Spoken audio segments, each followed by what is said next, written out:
नमस्कार। तो चलिए बिना वक्त गवाए सीधे इस एक्सप्लेनर की शुरुआत करते हैं। आज हम एक ऐसी हिस्टोरिकल टाइमलाइन का ऑब्जेक्टिवली विश्लेषण करने वाले हैं जो कोई एक या दो दशक नहीं बल्कि पूरे 1000 साल तक फैली हुई है। जी हाँ, करीब एक मिलेनियम। हम इस विवाद की गहराई में जाएंगे और परत दर परत समझेंगे कि आखिर इसकी बुनियाद पड़ी कैसे। इस जटिल इतिहास को आसानी से समझने के लिए हमने इस पूरे सफर को 5 क्रमबद्ध हिस्सों में बांटा है। पहला, निर्माण और ऐतिहासिक बदलाव।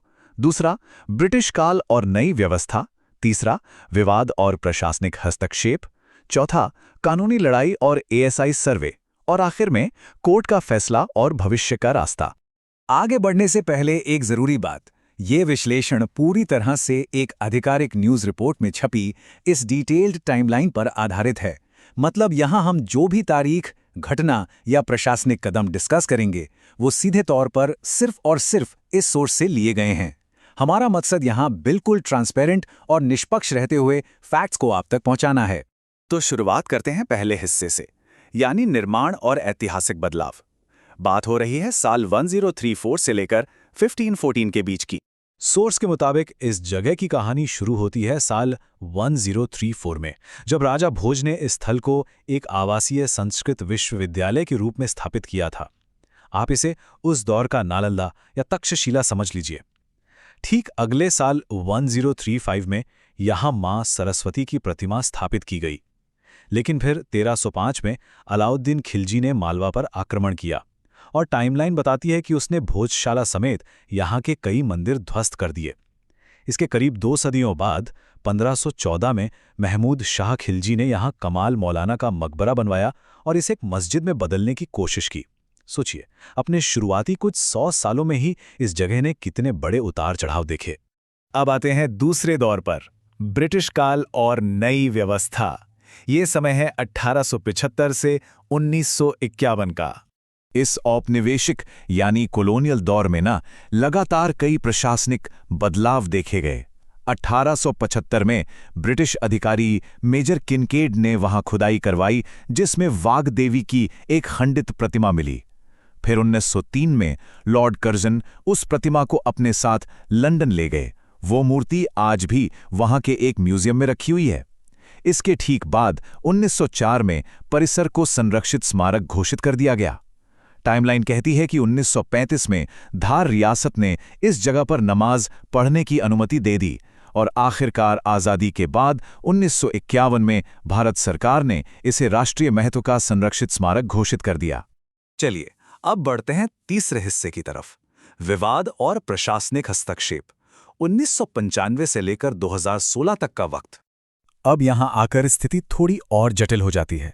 बढ़ते विवाद को मैनेज करने के लिए एडमिनिस्ट्रेशन ने एक बड़ा ही दिलचस्प और अहम कदम उठाया।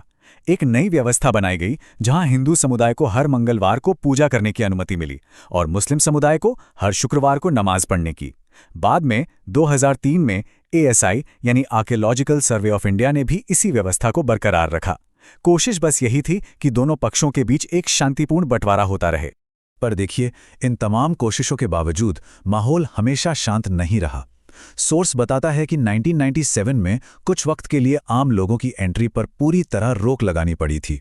1998 में तो हालात इतने तनावपूर्ण हो गए कि नया आदेश आने तक एएसआई को इस परिसर का पूरा कंट्रोल अपने हाथ में लेना पड़ा। सबसे बड़ा टकराव तब हुआ जब 2013 में बसंत पंचमी और शुक्रवार एक ही दिन पड़ गए। तथ्य बताते हैं कि जब दोनों समुदायों के निर्धारित दिन आपस में टकराए तो स्थिति बिगड़ गई और लाठीचार्ज तक की नौबत आ गई। और बिल्कुल ऐसी ही घटना 2016 में भी फिर से रिपीट हुई। और अब हम पहुंचते हैं चौथे हिस्से पर, कानूनी लड़ाई और एएसआई सर्वे 2022 से 2024 तक के घटनाक्रम। साल 2022 इस पूरे मुद्दे में एक बड़ा टर्निंग पॉइंट साबित हुआ। यहां हिंदू फ्रंट फॉर जस्टिस ने एक याचिका दायर की और मांग की कि भोजशाला के असली धार्मिक चरित्र का पता लगाने के लिए एक प्रॉपर साइंटिफिक सर्वे होना चाहिए। बात आगे बढ़ी और मार्च 2024 में हाई कोर्ट ने ऑफिशियली एएसआई को पूरे परिसर का सर्वे और एक्सपर्ट रिपोर्ट तैयार करने का आदेश दे दिया। इसके अगले ही महीने अप्रैल 2024 में सुप्रीम कोर्ट ने इस सर्वे पर किसी भी तरह की रोक लगाने से साफ इनकार कर दिया।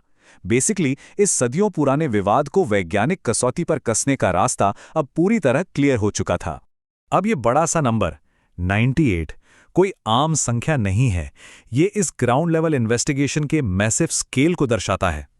मार्च से जून 2024 के बीच लगातार 98 दिनों तक एएसआई की टीम ने इस जगह के छप्पे की बेहद बारीक और साइंटिफिक जांच की। सदियों पुराने सच को मिट्टी और पत्थरों के बीच से निकालने का ये एक बहुत बड़ा प्रयास था।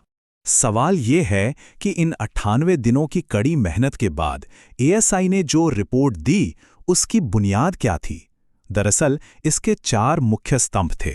वहां के ऐतिहासिक अभिलेख, खुदाई में मिली खंडित मूर्तियां, स्थापत्य अवशेष यानी पुराने स्ट्रक्चर्स के हिस्से और कुछ प्राचीन शिलालेख। इन ठोस सबूतों को बेस बनाकर एएसआई ने अपनी रिपोर्ट में निष्कर्ष निकाला कि वहां जो मौजूदा ढांचा है वो दरअसल पहले से बने मंदिरों के हिस्सों से तैयार किया गया था। हालांकि टाइमलाइन हमें यह भी बताती है कि रिपोर्ट आने के बाद मुस्लिम पक्ष ने इस निष्कर्ष पर आधिकारिक तौर पर अपनी आपत्ति दर्ज करवाई। तो आखिरकार अब हम आ गए हैं 5वें और आखिरी हिस्से पर, कोर्ट और भविष्य का रास्ता, साल 2026 आते आते जुडिशियल डेवलपमेंट्स की रफ्तार और तेज हो गई। जनवरी में सुप्रीम कोर्ट ने आदेश दिया कि एएसआई की रिपोर्ट दोनों पक्षों के सामने खोल दी जाए ताकि सभी लोग अपने अपने आर्ग्यूमेंट्स रख सकें।